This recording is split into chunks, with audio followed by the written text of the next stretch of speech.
Hi everybody, today we're going to attempt something that is supposed to be simple, an oil change on the Mazda B2200. This one is a 1990 stock model. So, things to know about the Mazda trucks. Anytime you work on them is a pain in the butt. It doesn't matter how simple the item is supposed to be because the engineers just thought, fiddle in there, forget about how to reach it. So, your oil filter is hiding right there. This lovely blue thing sticking way over there, which is very difficult to get from the top and also very difficult to get to from the bottom. You can reach it just fine, but getting a hold of it with the right tool is what becomes kind of tricky. Anyway, that being said, there's your oil filter, here's your oil cap, and dipstick, though I assume you all know where that is. And on the bottom, the giant screw bolt where the oil is going to shoot out of when you open it.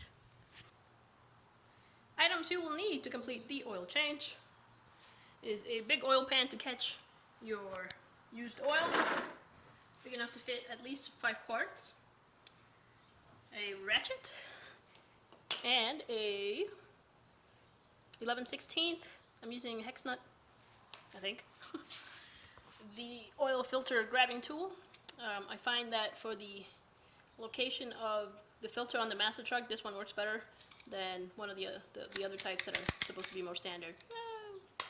And an oil filter, which I got from AutoZone since it was all I could find at the time. Anyway, S6607.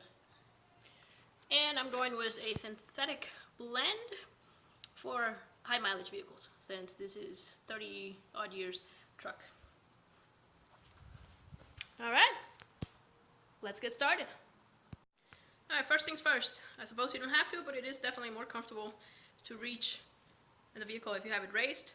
So either the ramps or the jack stands or whatever. Give it a couple of feet off the ground. Make sure it's secure with your parking brakes. And in my case, I also have a block in the back of the rear tires to make sure it doesn't roll. I'm going to start off from the top. If your engine has been running for a while, just know that everything's going to be kind of hot, so be extra careful. Mine's been off for quite some time, and I only used it to put it on the ramps, so I don't have to worry too much. So I'm going to open it at the top, sure it breathes when I take out that bolt at the bottom, and also keep it kind of on so nothing falls in there. I also have some flies flying around that I would prefer not to end up in the engine. Alright, following that, position your oil pan in a place and in a way that when you unscrew that bolt, stuff is going to shoot out into your pan. The thing is, it's not going to come straight down. It's going to have some pressure to it and shoot further back than you might anticipate. I usually give it enough room for it to shoot into the pan, and then as it kind of starts to rickle, I move it closer so it doesn't spill. Okay, different view of the same thing. So you'll remove that little bolt, big bolt, whatever. The oil will shoot out, and you want it to place this in a way that it'll not interfere with what you're trying to do, and at the same time so you can catch up all that oil in there.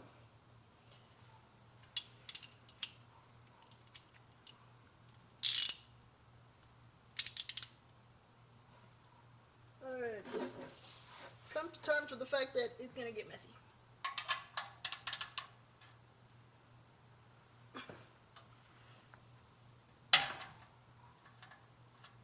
Alright, seal is broken.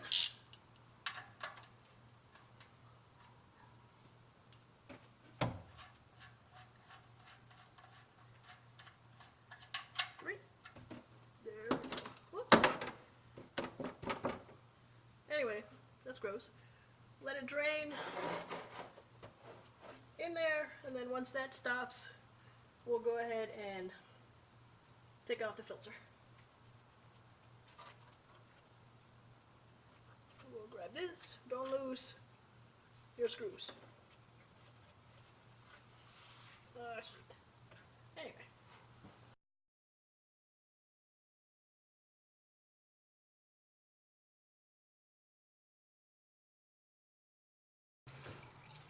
Right, as you saw by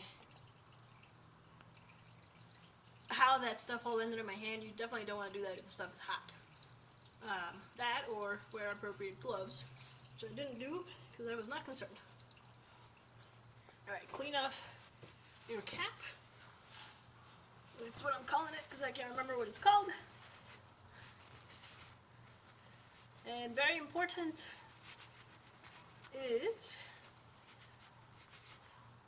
is your gasket. Make sure you don't lose it, because this is what keeps the stuff from leaking out when it should not be.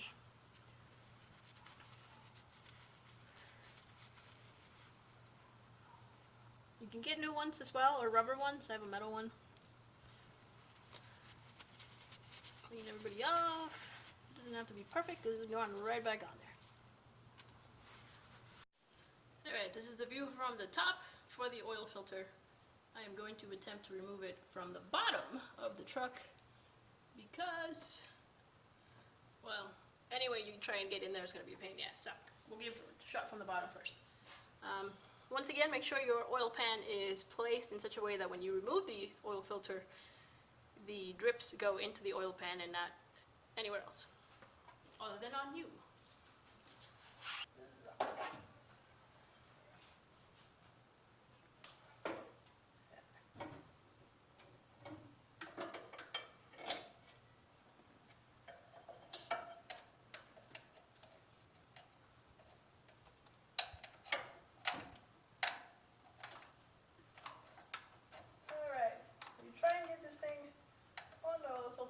Room to close it and spin it. Ah, fuck, shit in my eye.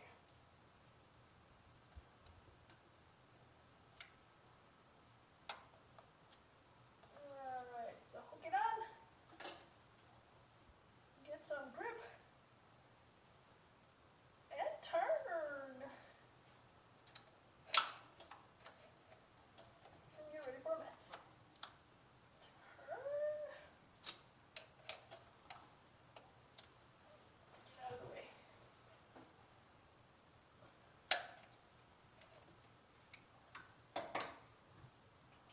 Loose enough,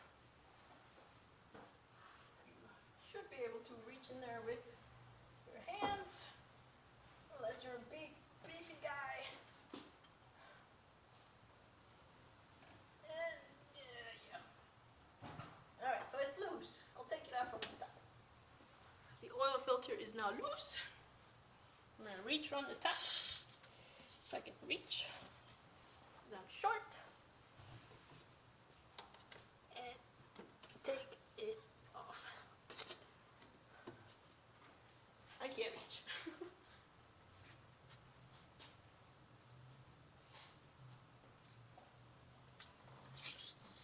Reach in.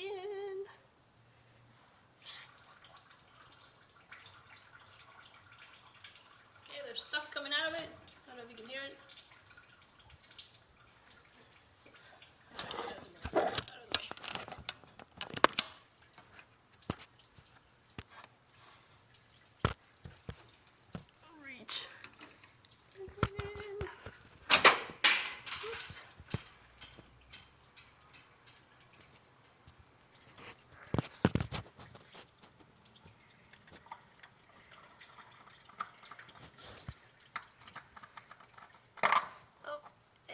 Take it out.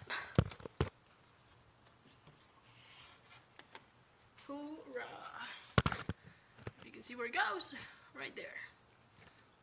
Alright, so now the oil filter is off. I'm gonna let stuff drain for a little bit. And then we'll continue. Okay, changing the view. We're slightly closer to the filter is. That is where we took it out of. And that is where the new one is going to come on. So first things first, your new oil filter comes with a plastic seal. Make sure you remove that before you stick it on there.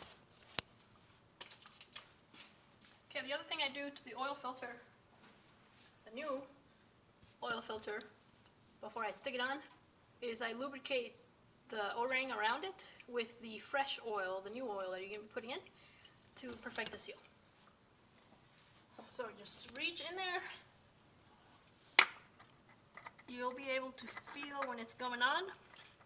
You probably can't see shit.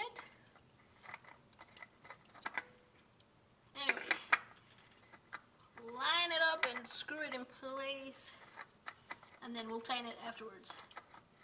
Oh, my bad. I'm going the wrong way. Lefty loosey, righty tighty.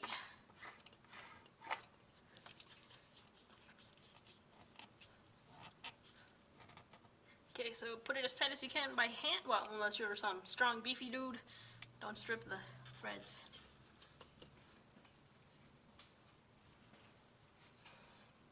And because I'm kind of weak, I go in with the tool.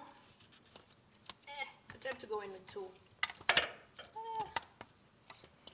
Go in with the tool.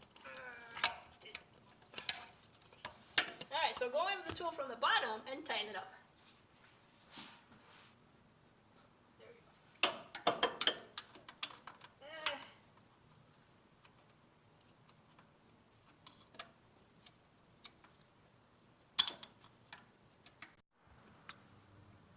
So once you have it on and you've used the tool to tighten it, make sure it's not too tight that you'll never be able to take it off, but tight enough that there won't be any leaks or issues with it later on. Alright, on to the next step. So, make sure you have your washer / oil ring on there. Don't drop it in your oil. And stick this back on there. Hand tight.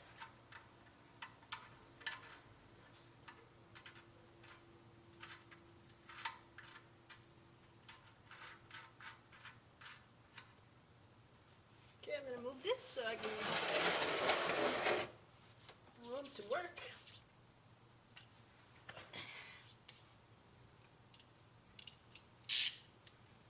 Alright, and then tighten it up.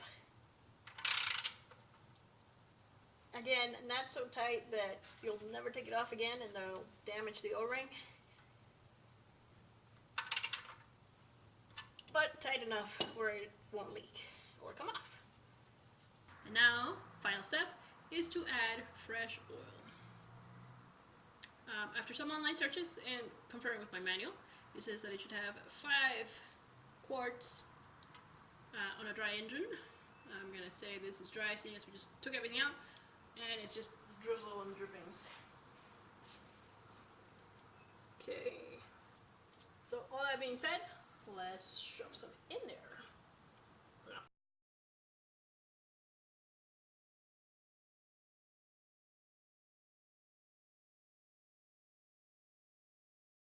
Once you have filled with the appropriate amount for your vehicle and or specifications from your manuals, then make sure you seal it back up and that the cap is tight enough.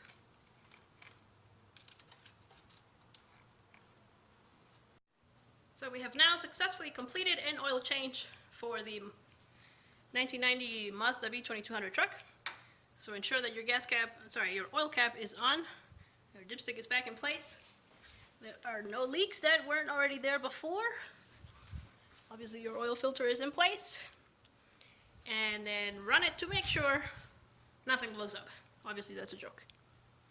Following your successful oil change, make sure that you dispose of your used oil properly. What I like to do is stick it back in the container for the new oil and then take it to AutoZone or some other car place that'll take it for free. Hope you have enjoyed this video and that it has helped you in some way, shape, or form. And if not, well, then at least I had fun making it. Enjoy!